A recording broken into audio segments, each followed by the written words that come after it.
A couple of years back, Trevor Bauer, a Major League Baseball player, was accused of rape by his ex girlfriend, Lindsay Hill. And as a result, he was suspended from the MLB for the longest term that's ever happened in the history of the MLB. And he just got reinstated, actually. Now they both have sued each other, come to a settlement, and he's allowed to talk about it again. And he posted a video on X where he explained the whole situation and showed text messages that are extremely damning for Lindsay Hill that were withheld from him and his lawyers during their litigation, intentionally withheld from his lawyers. So it's not looking good for her. I also watched an interview that she did with Alex Stein, which was insane. Like a crossover that you never thought needed to happen. Let's watch Trevor Bauer's video. Here we go, guys. Victim, star pitcher for the Dodgers. A text Lindsay Hill sent to a friend before she ever even met me. He looks like What should Kellen. I steal? She asked another, in reference to visiting my house for the first time. The answer? Take his money. So how might that work? I'm going to his house Wednesday, she said. I already have my hooks. He kind of comes off like roll. Tucker Carlson in this. Then, after the first time we met, net worth is 51 mil, she said. Bitch, you better secure the bag, was the response. But how is she going to do that? Need daddy to help me out, she said. Being an absolute whore to try to get in on his 51 mil. Damn. Read another text. Okay, I was like, why would she say the number again? Like, that part felt weird to me. It just sounds cartoonishly villainous. I love it's it. insane. I love it. She's very Cruella de After Vil. the second time we met, former Padres pitcher Jacob Nix told her, you got to get this bag. I'll give you 50,000, Lindsay replied. Her AA sponsor asked her at one point, do you feel a tiny bit guilty? Not really, she replied. Since then, her legal team has approached me multiple times about coming to a financial settlement. But as I have done since day one, I refuse to pay her even a single cent. In August of 2021, Lindsay Hill's claims were heard in court. And during those legal proceedings, critical information was deliberately and unlawfully concealed from me and my legal team. Information like this video, which was taken by Lindsay Hill herself the morning after she claims she was brutally attacked, emotionally traumatized, and desperate to get away from me. And now we have the metadata, so there can be no dispute. It was taken mere minutes before she left my house on the morning of May 16th, 2021, without my knowledge or consent. That is an unbelievably evil face in that context. It is. Of course. In it, you can see her lying in bed next to me while I'm sleeping, smirking at the camera without a care in the world, or any marks on her face. I think it paints a pretty clear picture of what actually happened the evening of May 15th and why the video was originally concealed from us. After hearing the evidence available to her, Judge Diana Gold-Saltman found that Lindsay Hill had misled the court. She found her claims to be materially misleading. She denied her request for a domestic violence restraining order, and she found that no sexual assault or non-consensual conduct took place. Now, some of you might not know about restraining order hearings. I know I didn't, but I've since learned that it's extremely rare for a request for a restraining order to be denied because the standard of proof that you need to obtain one is extremely low. So you can make of that what you will.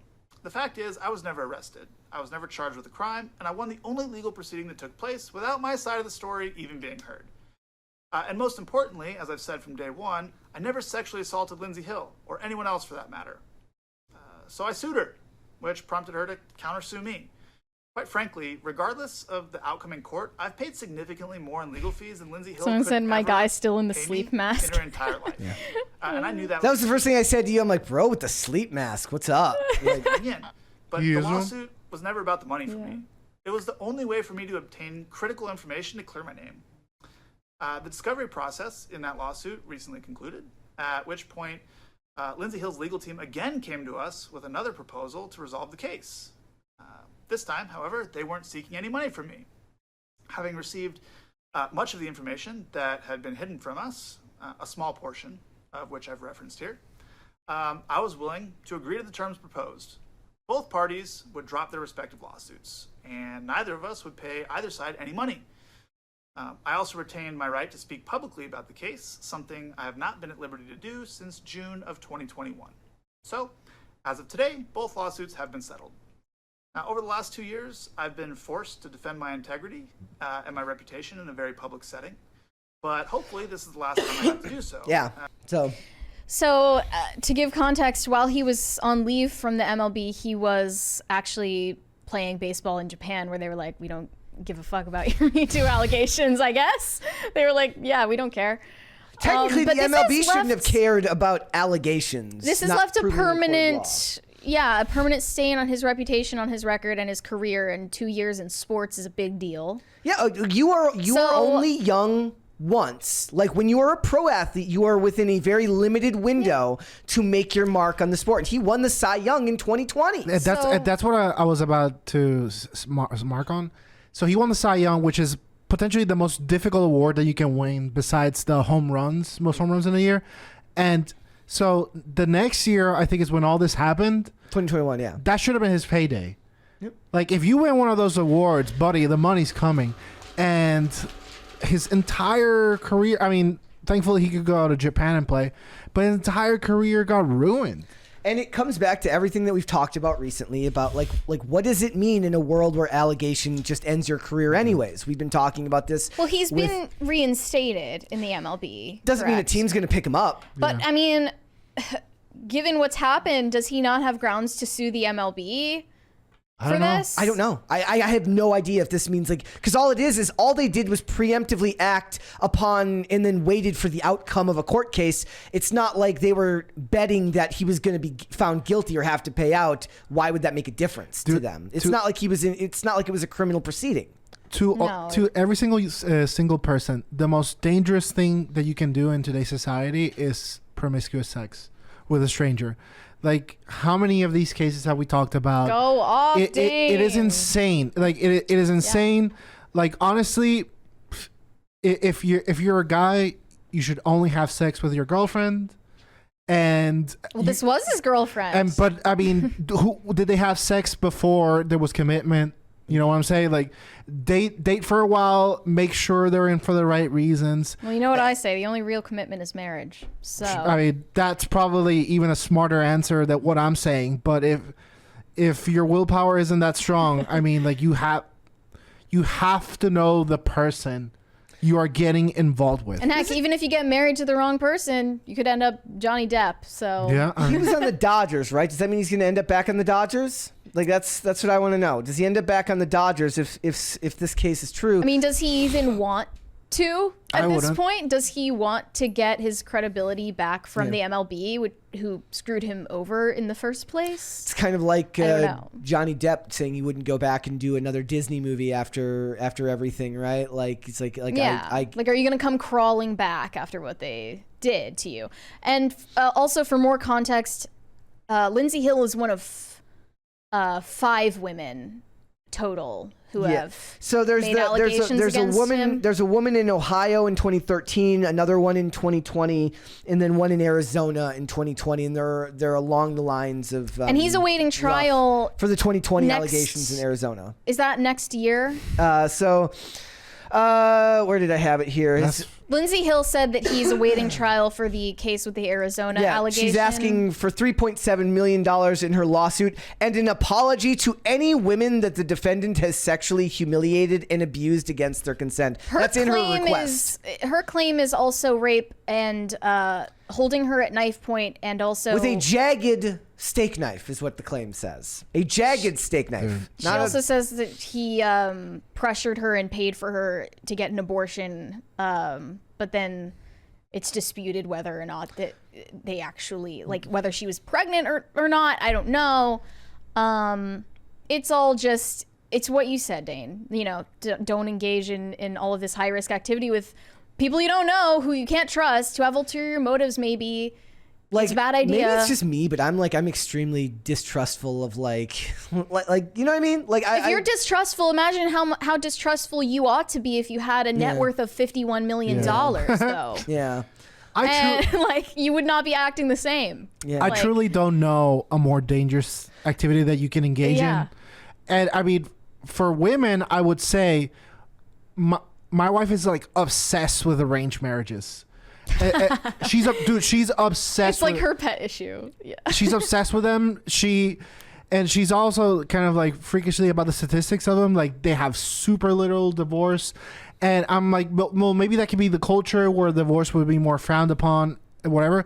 But I think when I see the single girls and their plight to find a decent guy, I keep asking myself, like, where is your brother or your father in all this? Like, helping you, like, sort out, especially the ones that say, like, I just can't seem to find, like a decent one.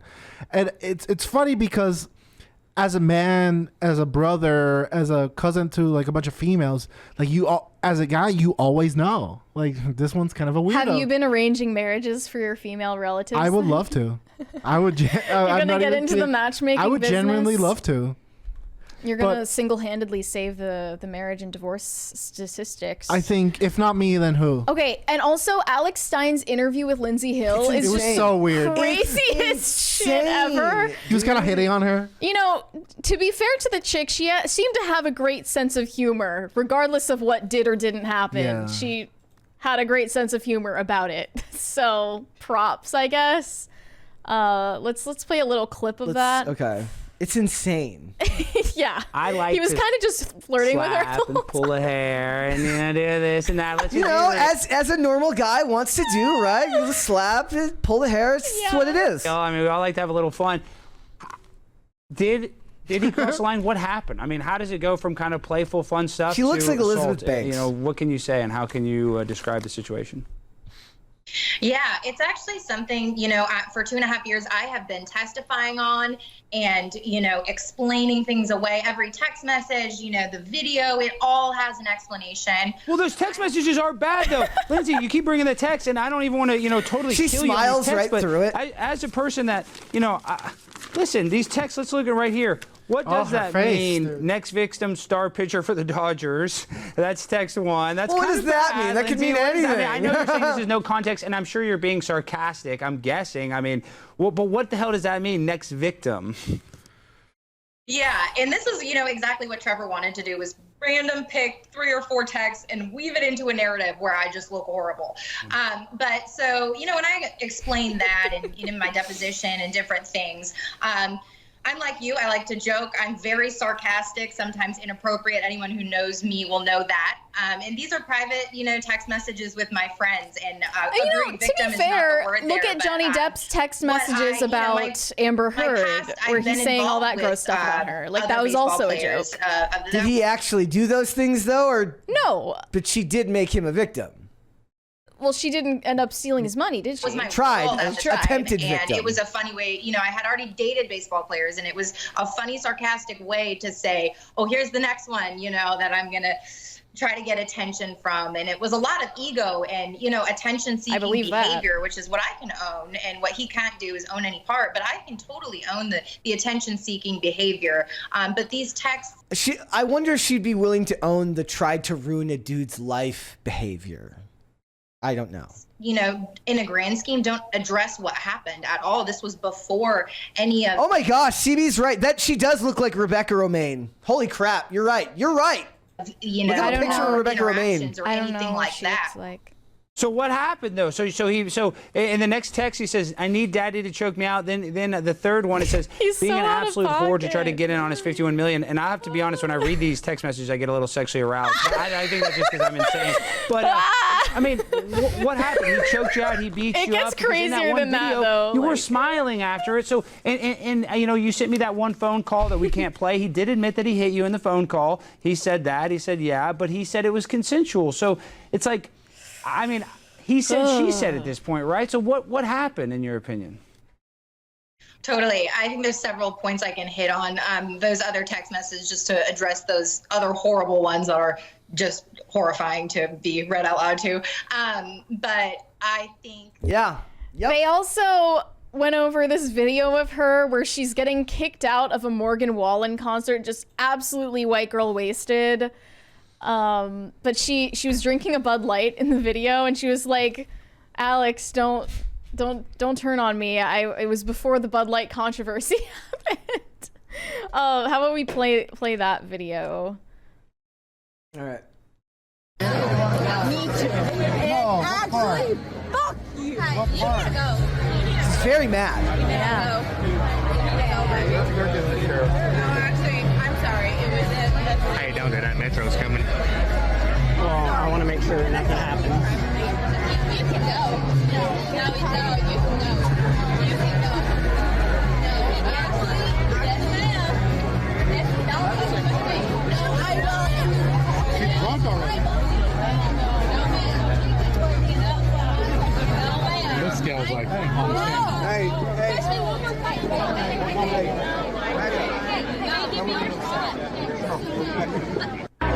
Crazy.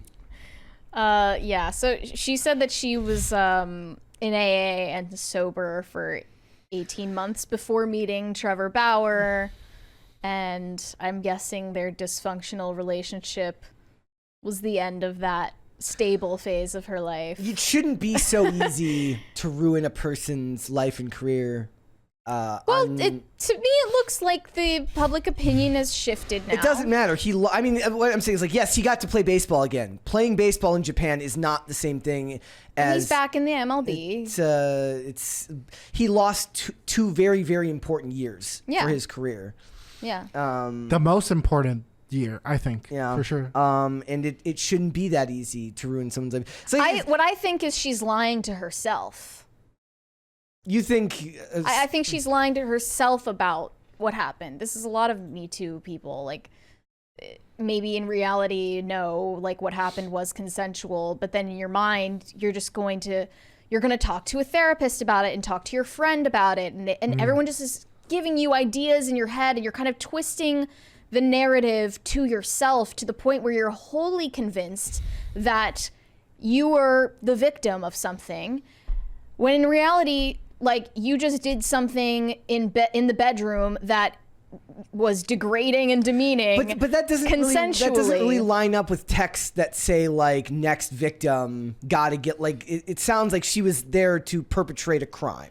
To perpetrate some type of... It sounds like she's a gold digger. Yes. But it doesn't sound like she was necessarily planning on Me Tooing him. In defense, like next victim... What, you think she was like, thought she was going to marry him or something? I don't know. I mean, she was doing this with other MLB players before then. She was texting other MLB players at the same time that she was in contact with him. I read that as I'm going to take this dude to the cleaners based on my on threat of allegations, not on I'm going to marry this dude and then take half his money a couple years later. Well, it's sort of like, now that you have the context, that's how we're gonna see it. But I think she's lying to herself, and she just, like a lot of Me Too accusers, feels bad about some demeaning shit that she did and can't handle the shame and wants to blame somebody else for it.